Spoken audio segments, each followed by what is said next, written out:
الشيطان الرجيم بسم الله الرحمن الرحيم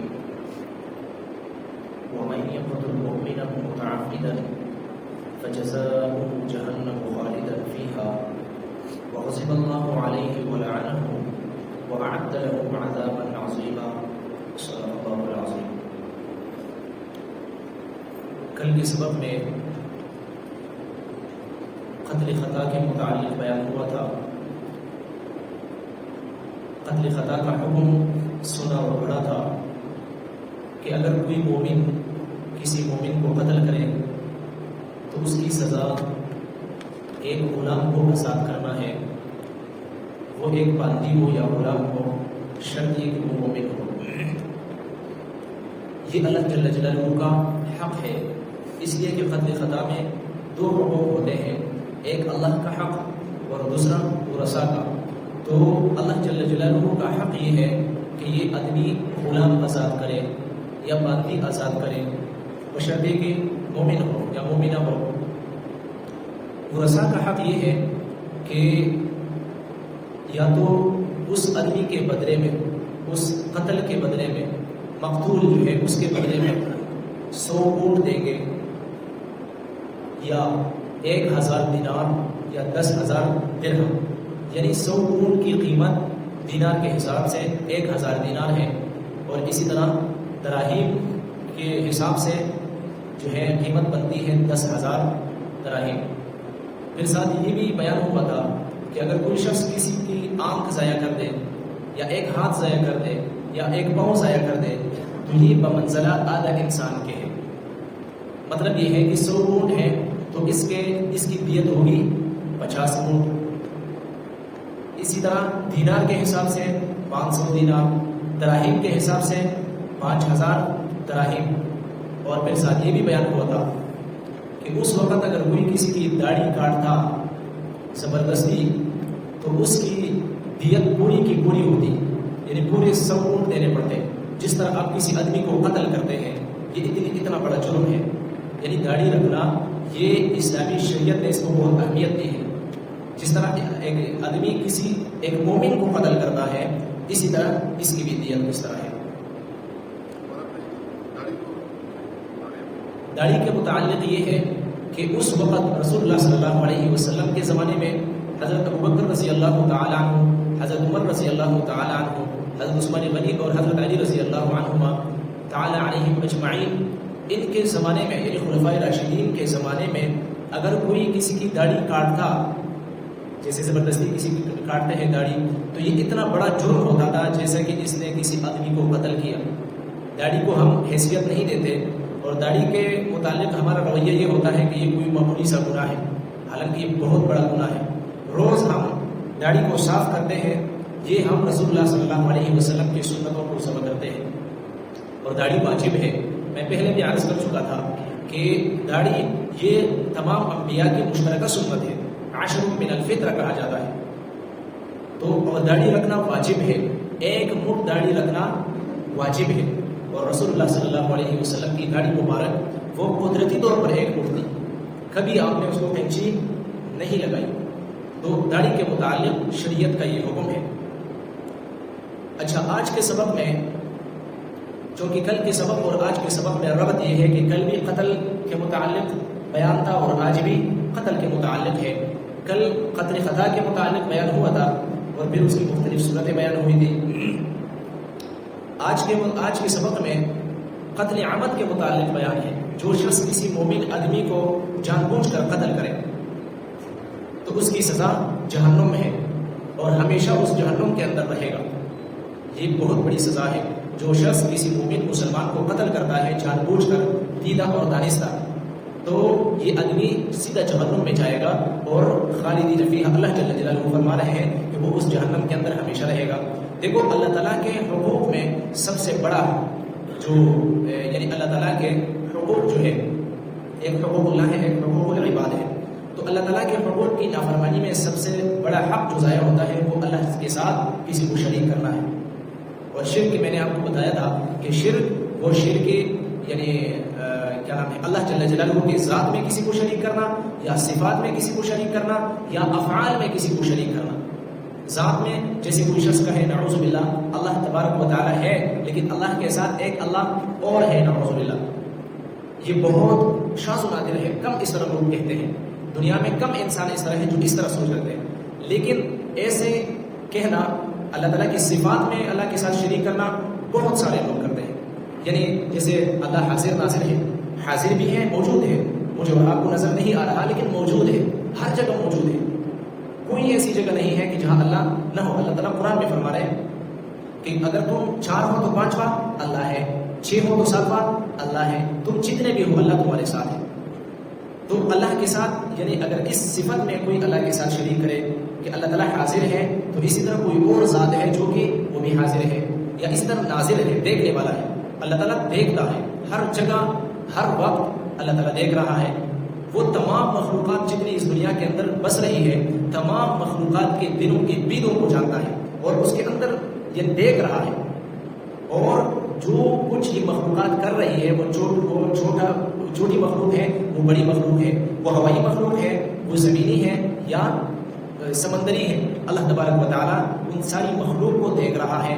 ایسی کوئی دوسری ذات نہیں ہے جو کہ اللہ کے ساتھ یعنی مخلوق کو دیکھ رہی ہو۔ تو اس صفت میں اللہ کے ساتھ کسی کو شریک کرنا یعنی حاضر ناظر۔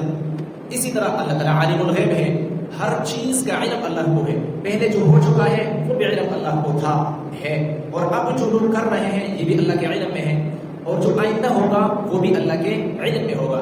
یہاں تک کہ قرآن کے اندر آتا ہے وَمَا تَسْقُطُ مِن وَرَقَةٍ إِلَّا يَعْلَمُهَا، کہ پہاڑوں میں جنگلوں میں کوئی درخت کا کوئی پتا اگر وہ گر رہا ہے تب بھی وہ اللہ کے علم میں ہے، اللہ کے علم سے باہر نہیں ہے۔ تو اس صفت میں اللہ کے ساتھ کسی کو شریک کرنا، اسی طرح حالانکہ اللہ جل جلالہ قرآن مجید میں صراحتاً رسول اللہ صلی اللہ علیہ وسلم کو یہ پیغام دے رہے ہیں کہ اے میرے پیغمبر، ان لوگوں کو کہہ دو، ان امتیوں کو کہہ دو کہ وما كنت قل لا املك لنفسي نفعا ولا ضرا الا ما شاء الله، کہ ان کو کہہ دو کہ میں اپنے ذات کے متعلق بھی کسی نفع نقصان کا مالک نہیں ہوں، اگر میں اپنے ذات کے متعلق بھی نفع نقصان کا مالک ہوتا ولو كنت اعلم الغیب لاستكثرت من الخير، اور ساتھ یہ بھی ان کو کہہ دو کہ میں عالم الغیب بھی نہیں ہوں، علم الغیب غیب کا علم بھی میرے پاس نہیں ہے، اگر غیب کا علم میرے پاس ہوتا تو لستكثرت من الخير، تو میں بہت ساری خیریں اپنے لیے اکٹھی کر لیتا۔ تو اللہ جل جلالہ نے اس کا جواب دے دیا ولو كنت اعلم الغیب لستكثرت من الخير، بلکہ آگے فرمایا وما مسني السوء، اگر مجھے غیب کا علم ہوتا تو پھر مجھے کوئی تکلیف بھی نہ پہنچتی۔ حالانکہ رسول اللہ صلی اللہ علیہ وسلم کو جتنی تکالیف پہنچی ہے دنیا میں کسی انسان کو نہیں پہنچائی گئی، تمام انبیاء سے زیادہ رسول اللہ صلی اللہ علیہ وسلم کو ستایا گیا۔ اس امت کی وجہ سے رسول اللہ صلی اللہ علیہ وسلم ستائے گئے، تکلیفیں دی گئی، اور جتنی تکلیف رسول اللہ صلی اللہ علیہ وسلم نے برداشت کی ہے کسی اور انسان نے برداشت نہیں کی۔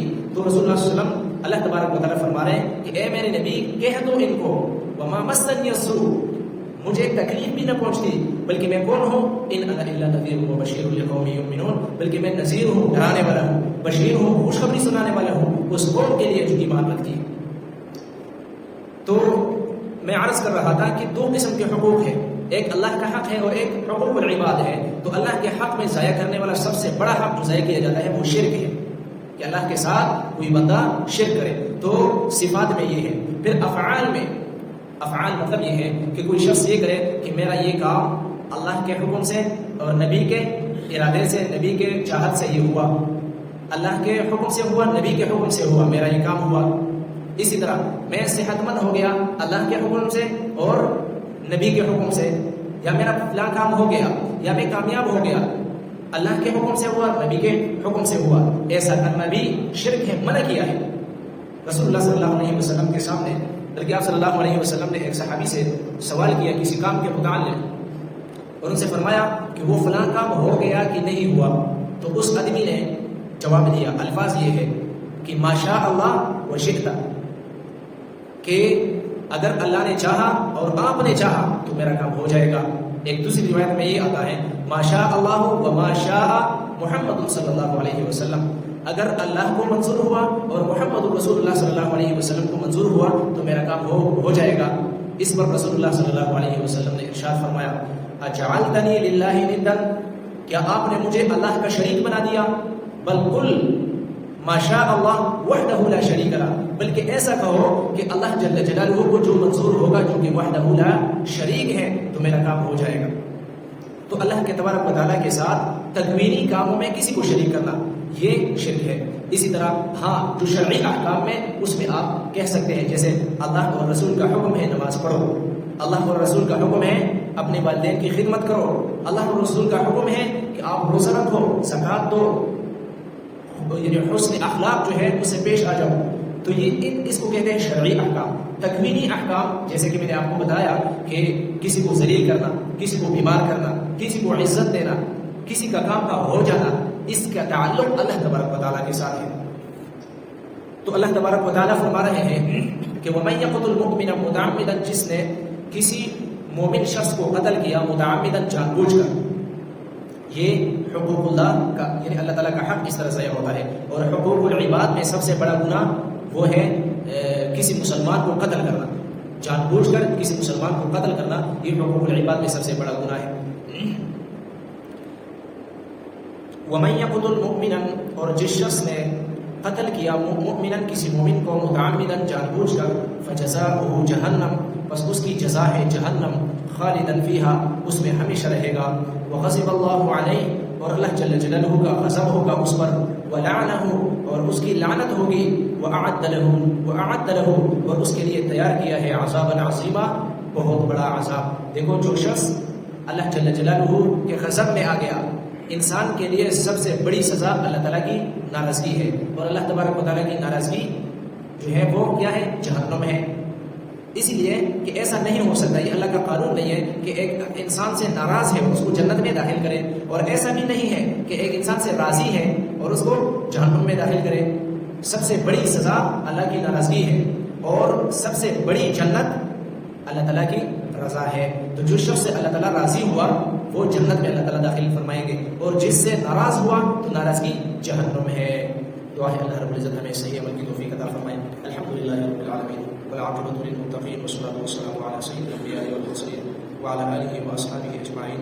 اللهم ربنا آتنا في الدنيا حسنة وفي الآخرة حسنة وقنا عذاب النار، وصلى الله تعالى على خير خلقه محمد وآله وأصحابه أجمعين برحمتك يا أرحم